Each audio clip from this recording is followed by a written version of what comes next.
Bueno, interesantísimo este tema y nos metemos ahora en lo que pasó en la Bulaye, porque allí Joaquín fue asesinado por un amigo o un presunto amigo, un compañero, que aparentemente lo mató a golpes. Es menor, estamos con Matías Vidal para entender, porque una vez más se pone en juego el tema de la imputabilidad, de la edad en la que los menores son imputables o no.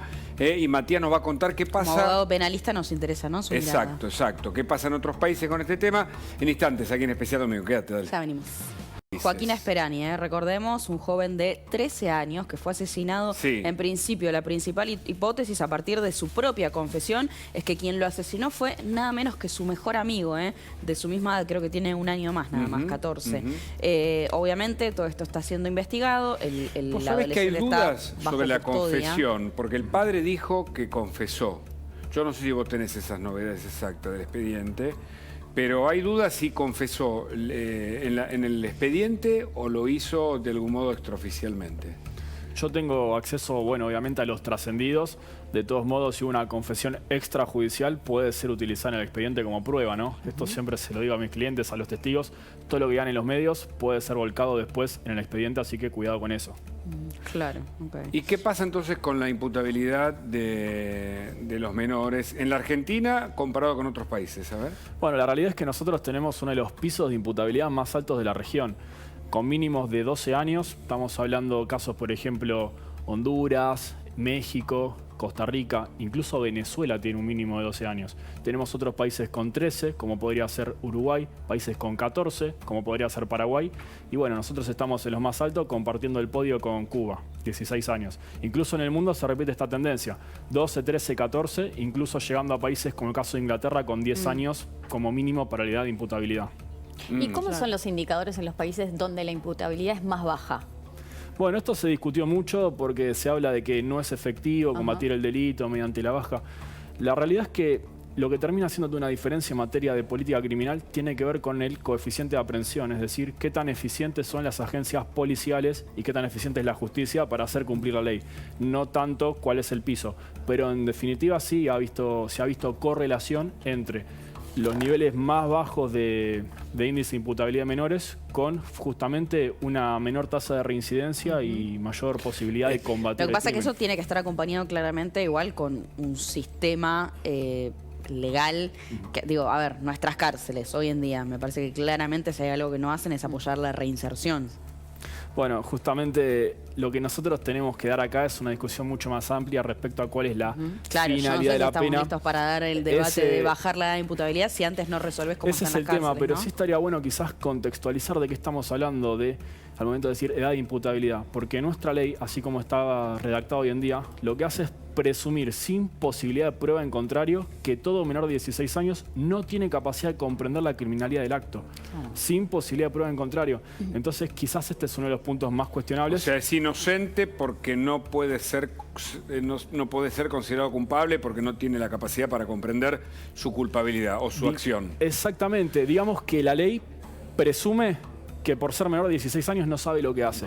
Y esto claramente nos presenta un sesgo ideológico divorciado de la realidad, porque en los países donde tienen pisos más bajos, con pericias psicológicas y psiquiátricas que son obligatorias para ciertos delitos, se comprueba que sí, efectivamente Porque el menor además comprende. Las ciencias sociales indican que antes se maduraba en un momento determinado y ahora todo eso cambió, los chicos aprenden todo bastante antes. Ahora, yo quiero que le expliquemos sobre todo a la gente que hay un régimen penal juvenil que funciona de los 16 hasta los 18. Correcto. Es decir, alguien que a los 17 comete un crimen, contá, ¿qué es lo que pasa y qué es lo que pasa cuando cumple? Claro, ¿cuál es la diferencia entre el que delinca a los 16 o a los 17 o a los 18? A los 18. ¿Qué cambia? ¿Y qué pasa con la pena de alguien que delinca a los 17 cuando cumple los 18?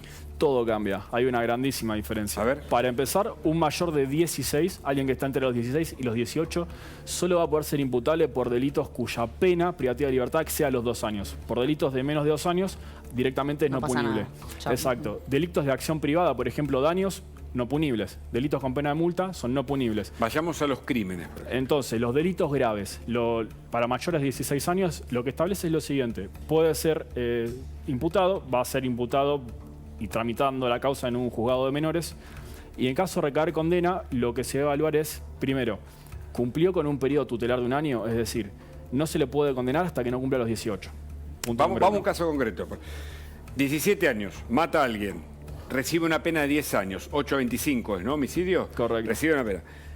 No va de 17 años a los 18 a la cárcel, sino que va a un... A un centro. No, a un centro, ¿no? Un instituto de menores, Un entiendo, instituto. ¿no? Bueno, no nos adelantemos porque eso no necesariamente es así. Primero, no va a poder ser condenado hasta que no cumpla los 18. Punto número 1. Después, mientras transita el proceso, solamente va a ser colocado en un centro de menores, es decir, estaría detenido en la medida que la peligrosidad y también la necesidad de resocialización así lo indiquen. Y esto normalmente lo vemos muy poco en el día a día. Quiero decir, un menor de 17 que comete un delito pasa muy poco tiempo privado de su libertad, incluso si es hallado culpable. Estamos hablando de un máximo de 180 días, que es lo que establece la ley, y normalmente no se llega a cumplir. El caso del chico de Carmen de Patagones nunca llegó a estar preso, entiendo. O sea, de hecho, sí cumplió distintas etapas de su vida en algunos centros que tenían que ver con una custodia más de su situación a nivel psiquiátrico, pero no llegó a cumplir una pena a nivel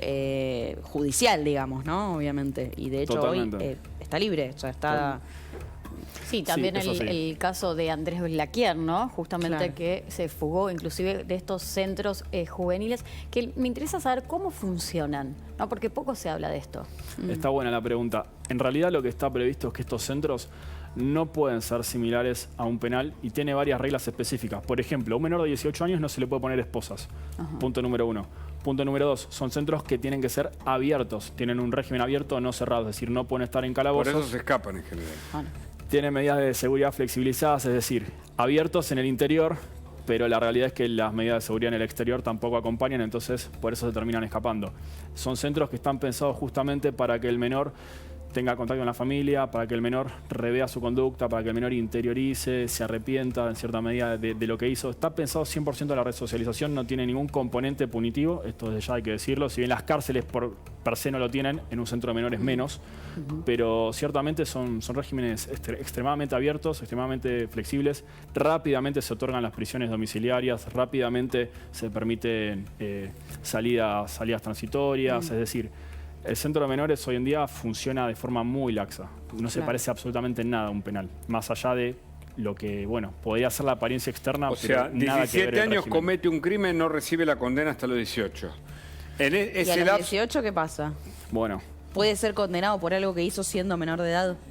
la realidad es que la propia ley, el régimen penal de la minoría, lo que te dice es que a los 18, luego de haber sido sometido un año a un régimen tutelar, es decir, acompañado por asistentes sociales, por psicólogos y demás, el juez tiene que evaluar si persiste la necesidad de pena. Y en todo caso, no se va a poder imponer jamás una perpetua, aunque el delito esté previsto así en el Código Penal. Y también justamente se va a evaluar, y los jueces en este sentido tienden a irse hacia los mínimos de las penas, perforándolos en muchos casos. Claro. Entonces, un menor de 17, recién a los 18, vamos a saber qué pasa con su situación.